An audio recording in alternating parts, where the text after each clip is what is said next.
Number 10, did God make a distinction regarding which animals? They talked about drinking, let's talk about eating. Does God make a distinction regarding what animals his people could or could not sacrifice and or eat? Noah, when he built the ark, by the way, how many here related to Noah?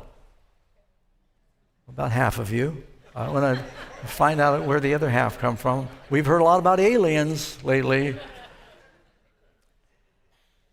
Noah built the ark. He took of every clean animal, and the birds and offerings, they were brought by 7 in the ark. He made an offering of the clean animals. The unclean came 2 by 2, the clean animals came by 7s. What made an animal, a mammal, clean? 2 laws.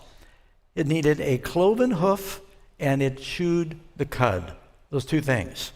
And so these are the 2 categories, 2 rules among the mammals if you're going to eat them. Cloven hoof, chew the cud. Can't be one without the other because a camel chews the cud, but it's got a paw. That's why Jesus said the hypocrites were the scribes and Pharisees that were straining their water so they got no gnats, no bugs in their water. Then they'd have camel steak. He said, you're straining a gnat and you're swallowing a camel, which is unclean. In the water, it needed fins and scales, 2 criteria. And I'll make it very quick for you. Among the mammals, needed cloven hoof and chew the cud. Among the birds, they need to be the foraging birds. That would be your chickens, your quail, your turkey. You know, they go around, they scratch, they peck. All of the birds of carrion, the raptors, the crows, unclean. The fish needed fins and scales. So what would be forbidden for food? Pigs. Now, most of you don't have skunks in your freezer or camels. Most of you don't have most of the things that are unclean, but boy, pork is a very popular food.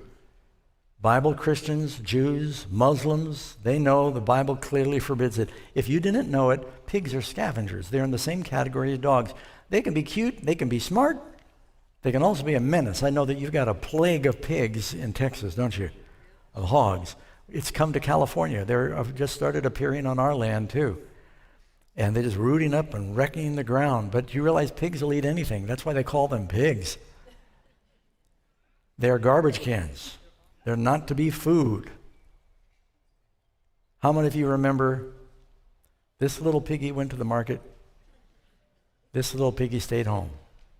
This little piggy had roast beef. A pig will not even eat pork. They eat roast beef. Rabbits are unclean. In the waters, you would have your shellfish, your shark, the scavengers, the animals that live on the bottom, they're unclean, fins and scales. And there were certain insects you could eat, grasshoppers, but I don't think any of you have a problem. Some of you are going to say, wait a second. Peter had a vision. God declared all foods clean. He said that sheet came down full of creepy crawlies. God said, arise and eat. Peter said, not so, Lord. This is Acts chapter 10. Not so, Lord. I've never eaten anything common or unclean. That ought to settle it for you.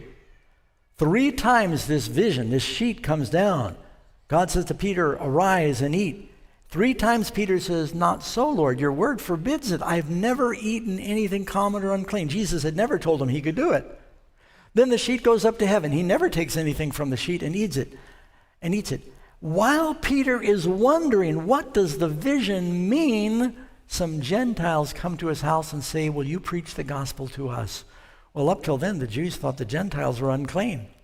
Peter, recounting the vision, later says, God has shown me not to call any M-A-N unclean. That's a strange way to spell pig.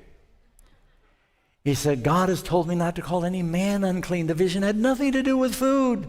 And yet I've heard so many preachers abuse this vision. He never ate anything unclean. He was saying the gospel should go to the Gentiles. Amen?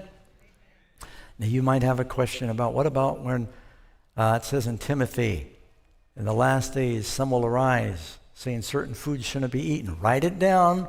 We'll answer it tomorrow or whenever you send it in.